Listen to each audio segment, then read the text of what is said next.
मात्र के लिए एक जटिल प्रश्न बना हुआ है। इस प्रश्न का हल तब तक नहीं होगा जब तक इस धराधाम पर कोई संत महात्मा फकीर न मिल जाए।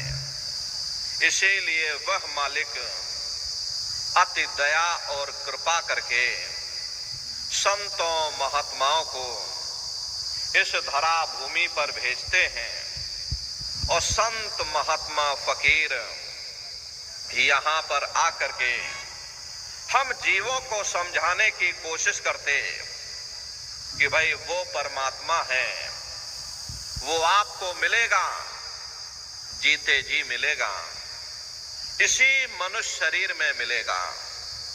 इसी मनुष्य शरीर के अंदर जाकर के परमात्मा से मिलने का एकमात्र दरवाजा है। उस दरवाजे का भेद केवल संतों महात्माओं को ही प्राप्त है। ये दुनिया के लोग, दुनिया की आवाम जनमानस भौतिकता के ज्ञान को पढ़ करके अहंकार में डूबे रहते हैं कि हमसे बड़ा कोई ज्ञानी नहीं। लेकिन उन बेचारों को ये नहीं मालूम कि जहां दुनिया का ज्ञान साकार में डूबे रहते हैं कि हमसे बड़ा कोई ज्ञानी नहीं। लेकिन उन बेचारों को ये नहीं मालूम कि जहां दुनिया का ज्ञान समाप्त होता है, उसी के सिर की चोटी से ये आध्यात्मवाद, आत्मा और परमात्मा का ये गूढ़ ज्ञान, रहस्य विज्ञान प्रारंभ होता। उसी विज्ञान को पाने के लिए सबसे पहले यह जरूरी है कि पहले आप मानवतावादी बनो। मानव धर्म और मानव कर्म को अपनाओ। मानव धर्म क्या है? इंसान इंसान के काम आवे, एक दूसरे की। मानव धर्म क्या है?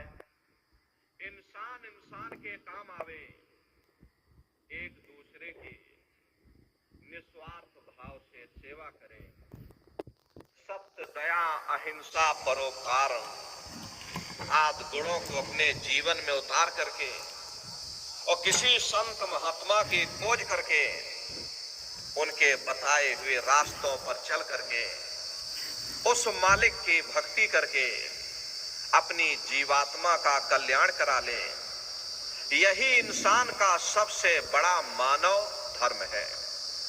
लेकिन आज इस कलिकाल में ये दुनिया की आवाम जनमानस इंद्रियों के भोग और वासनाओं में, शराबों और कबाबों में, मांस और मदिरा में सुख ढूंढने की कोशिश कर रही।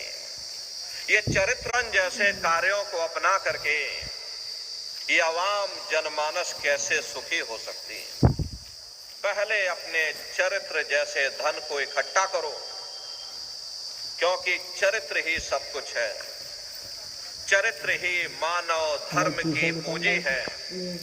ये दुनिया भर के रगड़े झगड़े, पिता पुत्र में लड़ाई, आदमी औरत में लड़ाई, घर परिवार में लड़ाई, समाज में लड़ाई, जातियों में लड़ाई, मुल्क में लड़ाई। अरे नारियों, ये इंसानों का काम नहीं है, ये हैवानों का काम है। इसलिए पहले आप इंसान बनो, चरित्रवान बनो, महात्माओं के समीप आओ। वे जो दया का प्रसाद दें, उसे खुशी खुशी लेकर के अपने निज घर को जाओ, जहां न फिर जन्मना है और ना ही फिर मरना है। इसीलिए हमारे गुरु महाराज परम संत बाबा जय गुरुदेव जी महाराज ने आवाम जनमानस के बीच में ये आवाज लगाई है कि ऐ इंसानों, तुम अपने दीन ईमान पर वापस आ जाओ और इस जिस्मानी मंदिर में बैठ करके भगवान का सच्चा भजन करो। तुम अपने दीन ईमान पर वापस आ जाओ और इस जिस्मानी मंदिर में बैठ करके भगवान का सच्चा भजन करो, खुदा की सच्ची इबादत करो, जिससे तुम्हारी ये जीवात्मा नरकों में जाने से बच जाए। अरे हम माने ना माने, लेकिन संत महात्मा त्रिकालदर्शी होते हैं, वे सब कुछ जानते हैं। अगर हम उनके वचनों को मान जाएंगे तो हम लोग बच जाएंगे, नहीं तो खाई और खंदक में जाकर के गिर जाएंगे।